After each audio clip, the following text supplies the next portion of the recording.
Joe, it's great to be here in your study for another episode of Cornerstones. Today we're discussing the Islamic worldview. And in your most recent article in a Jubilee edition, you were talking about the doctrine of tawhid, which is fundamental to the Islamic worldview. Now, you've written that tawhid is essentially self-destructive in its nature, which I think is quite a bold claim to make. Could you just elaborate a little bit more on that? So when we talk about Christianity and Islam, we do need to think immediately about exploding the idea that we're talking about a similar or even related, really directly related conception of God. So Allah is the Arabic name simply for God. It was the name for a supreme deity in the pre-Islamic Arabian Peninsula, and it's simply the Arabic name for God in Islam.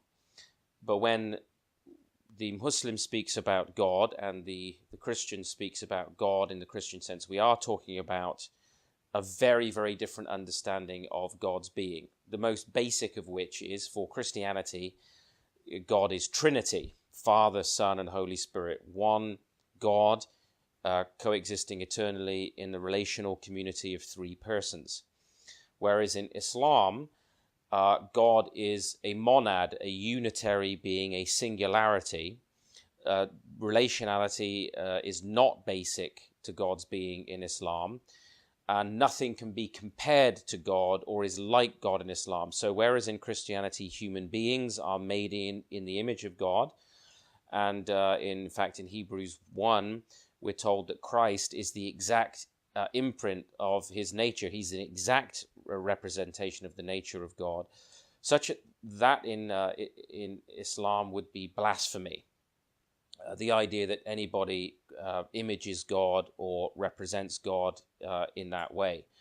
So if you asked a Muslim what's the most foundational doctrine in Islam, the most basic doctrine of Islam, they would say tawhid, which is the absolute unity of God, whereas the Christian would say the most basic doctrine is God as Trinity, Father, Son, and Holy Spirit. You add the God the Son is offensive to the Muslim because you are taking away from the unity of God and therefore somehow from his transcendent dignity and his power and so on and so forth. So critically, we are speaking about different beings when we talk about the foundational doctrine of God.